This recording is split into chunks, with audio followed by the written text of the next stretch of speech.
겨울 새벽 5시. 아직 해도 뜨지 않은 평양의 거리. 밤새 내린 눈이 골목을 하얗게 덮고 있습니다.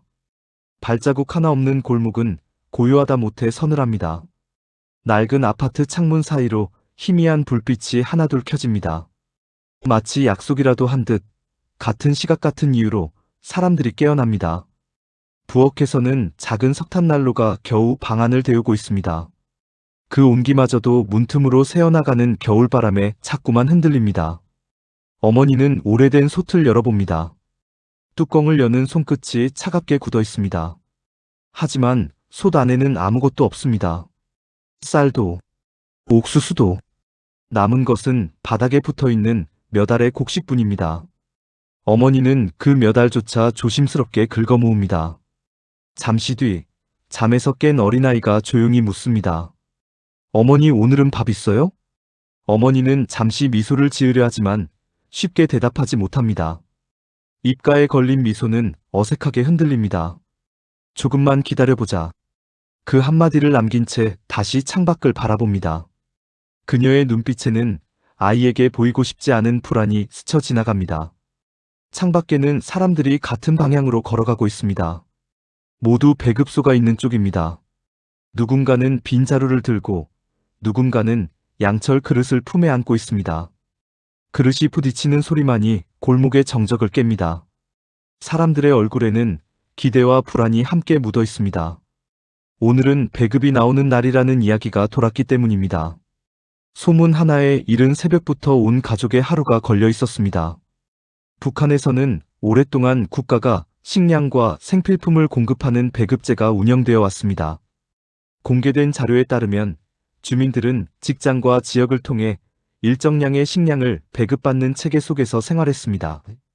배급은 단순한 식량 공급이 아니라 생활의 기반이었습니다. 언제 배급이 나오는지, 얼마나 받을 수 있는지가 한 가족의 한 달을 결정하기도 했습니다.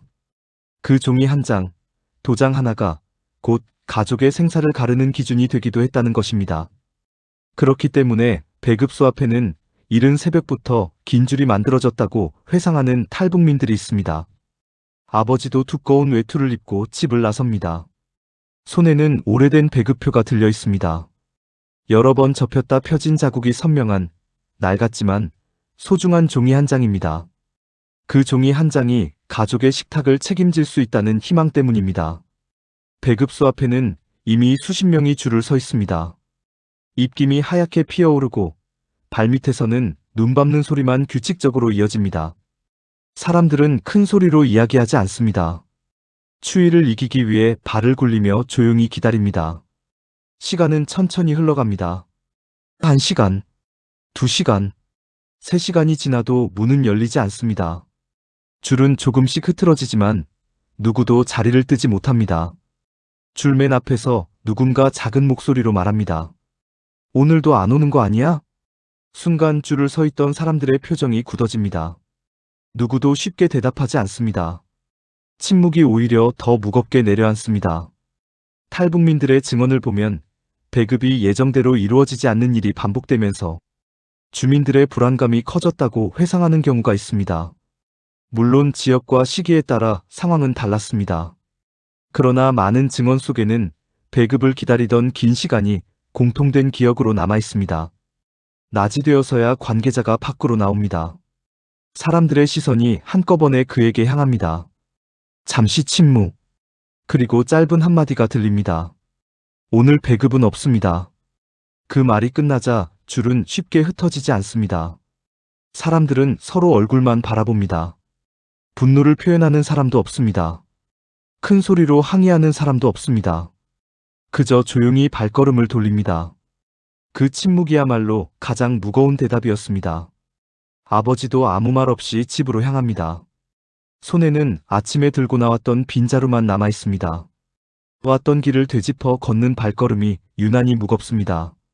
집 앞에 도착하자 문이 열립니다.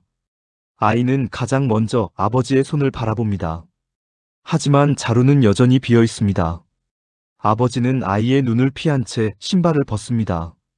어머니는 아무 말 없이 솥에 물을 올립니다. 그 익숙한 손놀림 속에는 실망도, 원망도 없이 그저 담담함만 있습니다. 그날 저녁 식탁에는 따뜻한 국물 한 그릇뿐이었습니다. 온 가족이 그 한 그릇을 나누어 먹으며 누구도 서로의 눈을 오래 마주치지 않았습니다. 공개된 연구와 증언에 따르면 배급이 불안정해지면서 많은 주민들은 생계를 유지하기 위한 다른 방법을 찾아야 했다고 합니다. 그리고 바로 그 변화가 북한 사회를 크게 바꾸는 계기가 되었습니다. 사람들은 국가가 주는 식량만 기다릴 수 없었습니다. 살아남기 위해 스스로 움직이기 시작했습니다. 그 변화의 중심에는 훗날 북한 사회를 바꾸게 되는 또 하나의 공간이 등장합니다. 바로 장마당입니다. 집안은 조용했습니다. 저녁을 마친 가족은 난로 주변에 둘러앉아 있지만 아무도 먼저 말을 꺼내지 않습니다. 솥에서는 김만 희미하게 올라옵니다. 그마저도 오늘은 유난이었습니다. 아이가 다시 묻습니다. 내일은 배급이 나와요? 아버지는 대답하지 못합니다. 시선은 바닥에 놓인 빈자루로 향합니다. 잠시 후 어머니가 아이의 머리를 쓰다듬으며 말합니다. 내일은 괜찮을 거야. 하지만 그 말에는 확신보다 바람이 더 많이 담겨 있었습니다.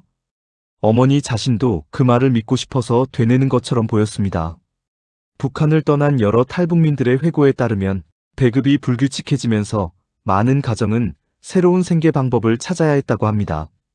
국가에서 지급되는 식량만 기다리기에는 현실이 너무 불안정해졌다는 것입니다. 하루하루 배급소 앞에서 발길을 돌리는 일이 반복되면서 사람들은 조금씩 다른 선택지를 떠올리기 시작했습니다. 다음 날 새벽, 아직 마을은 어둠에 잠겨 있습니다. 아버지는 평소와 다른 길을 걷습니다. 배급소가 아닌 도시 외곽의 작은 공터. 발걸음은 무겁고 손에는 낡은 보자기에 싼 물건 하나가 들려 있습니다. 아직 해도 뜨지 않았지만 이미 사람들이 하나둘 모여 있습니다. 누군가는 직접 기른 채소를 들고 왔고 누군가는 집에서 만든 두부를 내놓습니다. 누군가는 낡은 작업복을 펼쳐놓고 작은 생활용품을 진열합니다. 손때 묻은 냄비, 짝이 안 맞는 숟가락, 아이 옷 몇 벌까지도 물건이 됩니다. 모두가 거대한 상인이 아닙니다. 평범한 주민들입니다. 가족을 먹여 살리기 위해 집안의 물건을 하나씩 들고 나온 사람들입니다. 공개된 연구에 따르면 이러한 거래 공간은 점차 장마당으로 발전해 갔습니다.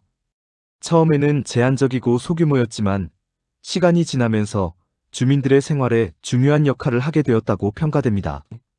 공터 한쪽 구석에서 시작된 거래는 계절이 바뀌는 동안 자리를 넓혀갔고 정해진 상인도 정해진 물건도 없이 그날 필요한 것을 바꾸는 방식으로 굴러갔습니다.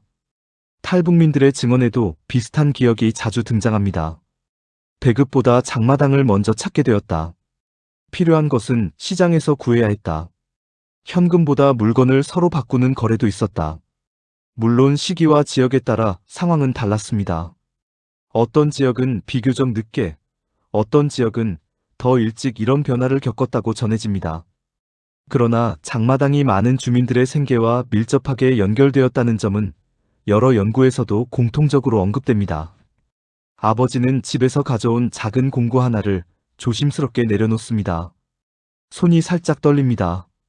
누군가 알아볼까 두리번거리던 시선도 잠시, 곧 물건에만 집중합니다.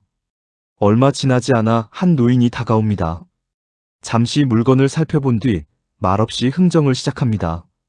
몇 마디 오가지 않는 짧은 대화 끝에 노인은 작은 봉지를 내밉니다.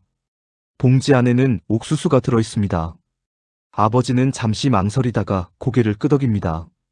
손에 쥔 옥수수의 무게가 생각보다 가볍다는 걸 느끼면서도 오늘 하루를 버틸 수 있다는 사실에 안도합니다.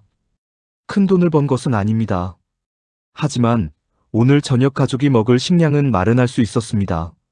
집으로 돌아오는 길, 아버지의 발걸음은 어제보다 조금 가벼웠습니다.